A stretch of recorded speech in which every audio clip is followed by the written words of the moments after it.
And today we're talking about the impending audio revolution. Well, you know what? I've been involved with audio for all of my career, and the BBC started 100 years ago, so I'm not entirely sure there's an audio revolution per se. But anyway, let's go with this particular idea. It's from Forbes.com. You can find it there. Also, you can find it via the smartspeakers.com/links. Yeah, it says, as companies embrace their new sonic identities, you don't want to be the last one to the party. To make sure your company is effectively reaching ears everywhere, follow these 4 steps. So I'll go through them. They're all rather short. Number 1, bizarrely, is start at the end.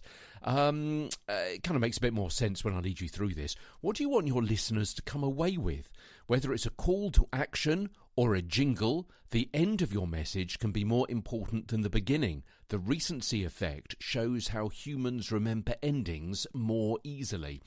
There's no stats, there's no backup, there's no source for that. It's just given as a statement, which is, okay, I guess it kind of makes sense, but then doesn't it with everything? You know, that's why the end of an advert is powerful. It's why the end of a book or a film is powerful. It's why the end of a story is powerful. I don't think that's unique necessarily to audio per se. It goes on, people increasingly consume information via audio as life becomes busier. Again, I would actually take issue with that as well. Yes, there are certain situations where people do consume audio because it is quicker. For example, if you're doing something else. But you know what? I'd much prefer to skim an article than to hear someone actually read it out, or Lexi to read it out word for word. If I want audio, I want to be able to play it perhaps at double speed, or it to be really short and sharp and concise, or have someone's personal take on it. Otherwise, it is easier just to skim an article rather than listen. Boy, oh boy, listen to an hour and a half podcast for something? No, don't have time.